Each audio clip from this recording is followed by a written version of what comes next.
Hi student, நமஸ்தே.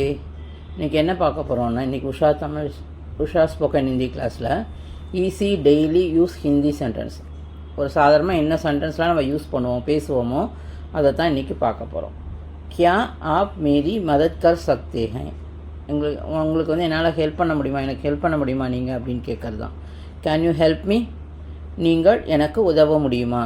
சாதாரணமாக ஒருத்தர் கிட்ட எனக்கு ஏதாவது ஒரு ஹெல்ப் பண்ணுங்களேன் அப்படின்னு சொல்கிறோம் இல்லையா, அதை தான் அது. क्या आप मेरी मदद कर सकते हैं, உங்களால் எனக்கு உதவ முடியுமா, எனக்கு உங்களால் உதவ முடியுமா அப்படின்னு நம்ம கேட்குறோம். கேன் யூ ஹெல்ப் மீ, நீங்கள் எனக்கு உதவ முடியுமா.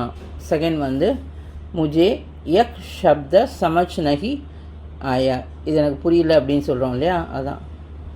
முஜே யக் ஷப்த சமஜ் நஹி ஆயா, புரியல.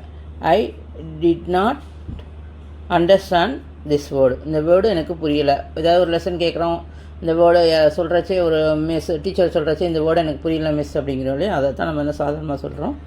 முஜே யக் ஷப்த சமஜ் நகி ஆயா, இந்த வேர்டு எனக்கு புரியல, இந்த லெசன் புரியல, இந்த இதுன்னு சொல்கிறோமோ அதுதான். I did not understand this word, இந்த வார்த்தை எனக்கு புரியவில்லை, இந்த வேர்டு எனக்கு புரியல அப்படின்னா நீங்கள் இது மாதிரி சொல்லணும். ஒரு மிஸ்ட்டை வந்து முஜே யக் ஷப்த சமஜ் நகி ஆயா, எனக்கு இது வந்து தெரியல அல்லது புரியல, நம்ம தமிழில் எது வேணாலும் சொல்லிக்கலாம், அதுமாதிரி சொல்லுங்கள், அதுதான் சிம்பிள் வேர்ட். என்ன பார்க்குறோம், தீரே போலியே கிருப்பாய, தயவுசெய்து கொஞ்சம் மெதுவாக, ரொம்ப யாராவது கத்தி பேசுனா என்ன சொல்லுவோம், கொஞ்சம் மெதுவாக பேசுங்க அப்படின்னு சொல்ல மாட்டோம், அதுதான். ப்ளீஸ் ஸ்பீக் ஸ்லோலி, மெதுவாக பேசுங்க, தயவுசெய்து மெதுவாக பேசவும். தீரே போலியே கிருப்பாய, கிருப்பாய ஒரு பெரிய கூட்டத்தில் சொல்லுவோம்ல, கத்தாதீங்கப்பா சும்மா இருங்கப்பா அப்படிம்போம்ல, அதை தான் நம்ம தயவுசெய்து நம்ம கெஞ்சி கேட்குறோம் அவங்ககிட்ட, அப்பா நீ கத்தாதப்பா தயவுசெய்து அப்படிங்கிறோம்ல, அதுதான். Please speak slowly. அடுத்தது ஆஜ் மைம் குஷ் ஹூம், இன்றைக்கி நான் ரொம்ப சந்தோஷமாக இருக்கேன்.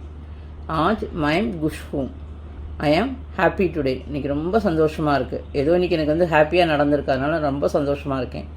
இன்று நான் மகிழ்ச்சியாக இருக்கிறேன். ஆஜ் மைம் குஷ் ஹூம், ஆஜ் மைம் குஷ் ஹூம், இன்றைக்கி நான் ரொம்ப ரொம்ப சந்தோஷமாக இருக்கேன் சொல்லுவேன், இன்றைக்கி ரொம்ப சந்தோஷமாக இருக்கேன். ஐ எம் ஹாப்பி டுடே, இன்று நான் மகிழ்ச்சியாக இருக்கிறேன். அடுத்தது மேரா காம் கதம் ஹோகையா, என் வேலை முடிஞ்சிருத்து அப்படின்னு சொல்கிறோம்ல, என்னோடய ஒர்க் முடிஞ்சிருத்து. மை ஒர்க் இஸ் ஃபினிஷ்டு, என் வேலை முடிந்து விட்டது. எப்படி சொல்லுவாங்க, ஒரு வேலை செஞ்சால் இந்த வேலையை முடிச்சுட்டே நம்ம சொல்கிறோம் ஒருத்தர்கிட்ட, அதான் நம்ம ஒரு இடத்துல ஆஃபீஸ் ஒர்க் பண்ணுறோம், இன்றைக்கி இந்த வேலை முடிஞ்சது அப்படின்னு சொல்கிறோன்னே, அதான் மேரா காம் கதம் ஹோகையா, இன்றைக்கி என்னோடய வேலை முடிஞ்சிடுச்சு. மை ஒர்க் இஸ் ஃபினிஷ், என் வேலை முடிந்து விட்டது. இதெல்லாம் ரொம்ப அன்னன்னைக்கு யூஸ் பண்ணுற சென்டென்ஸ் தான் நான் உங்களுக்கு சொல்லி கொடுக்குறேன், ஓகேவா. அதனால் ஈஸியாக நீங்கள் கற்றுக்கலாம். ஓகே, கற்றுக்கங்க, அதை வச்சு நீங்கள் பயனடைங்க, 4 இடத்துல பேசி பாருங்கள்.